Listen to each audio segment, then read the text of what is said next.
എല്ലാവർക്കും സ്വാഗതം. ഇന്നത്തെ നമ്മുടെ വീഡിയോ ചിക്കൻ ഫ്രൈ ആണ്.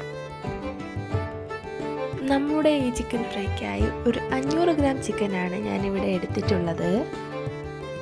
ഇനി നമുക്ക് വേണ്ടത് ചെറിയ ഉള്ളിയാണ്. ഞാനിവിടെ ഒരു 15-20 ചെറിയ ഉള്ളി എടുത്തിട്ടുണ്ട്. ഇനി ഒരു മീഡിയം സൈസിലുള്ള ഇഞ്ചി ചെറുതായി കട്ട് ചെയ്തെടുത്തിട്ടുണ്ട്. ഇനി നമുക്ക് വേണ്ടത് വെളുത്തുള്ളിയാണ്. ഞാനൊരു 8 അല്ലി വെളുത്തുള്ളി എടുത്തിട്ടുണ്ട്. ഇതിൻ്റെ കൂടെ ഒരു 2 വറ്റൽമുളക് കൂടി എടുത്തിട്ടുണ്ട്. നമുക്കിതൊക്കെ ഒന്ന് അരച്ചെടുക്കാം. ഉള്ളിയും ഇഞ്ചിയും വെളുത്തുള്ളിയും വറ്റൽമുളകും കൂടെ നമുക്ക് അരച്ചെടുക്കാം. അരച്ചെടുക്കുമ്പോൾ നല്ല പേസ്റ്റ് പോലെ ആകേണ്ട ആവശ്യമില്ല.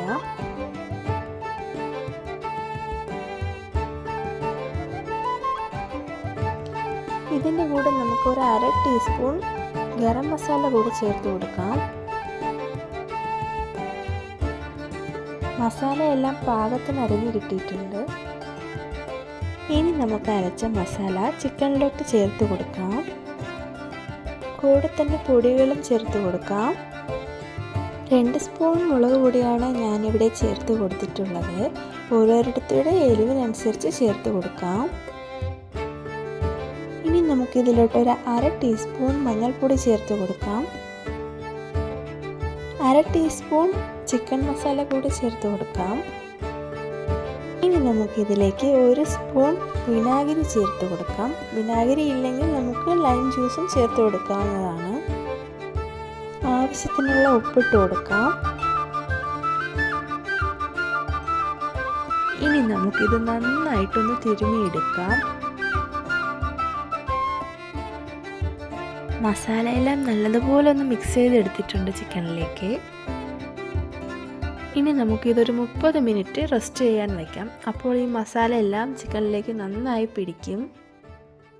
ഫ്രിഡ്ജിൽ വെക്കുകയാണെങ്കിൽ ഒരു 1 മണിക്കൂർ വരേക്കും മാക്സിമം നമുക്ക് വെക്കാം. 30 മിനിറ്റ് കഴിഞ്ഞപ്പോൾ ചിക്കനിൽ മസാലയൊക്കെ നന്നായിട്ട് പിടിച്ചിട്ടുണ്ട്. ഇനി നമുക്ക് ഈ ചിക്കൻ ആവിയിലൊന്ന് വേവിച്ചെടുക്കാം.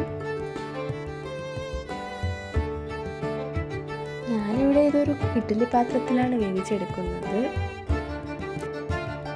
നന്നായിട്ട് വേവേണ്ട ആവശ്യമില്ല. ഒരു മീഡിയം ലെവൽ വെന്താൽ മതി.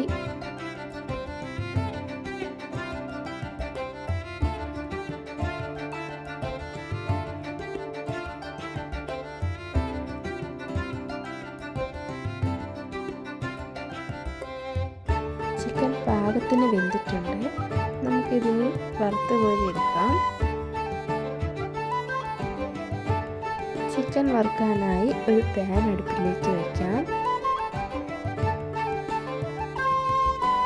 പാൻ ചൂടാവുമ്പോഴേക്കും നമുക്കതിലേക്ക് വെളിച്ചെണ്ണ ഒഴിച്ചു കൊടുക്കാം. വെളിച്ചെണ്ണ ഒഴിക്കുന്നതായിരിക്കും കൂടുതൽ ടേസ്റ്റ്. അതിലേക്ക് നമുക്ക് കുറച്ച് കറിവേപ്പില കൂടെ ഇട്ട് കൊടുക്കാം. ഇനി നമുക്ക് ചിക്കൻ എല്ലാം അതിലേക്ക് ഇട്ട് കൊടുക്കാം. ഒരു വശം വെന്ത് കഴിയുമ്പോൾ നമുക്കത് മറിച്ചിട്ട് വേവിച്ചെടുക്കാം.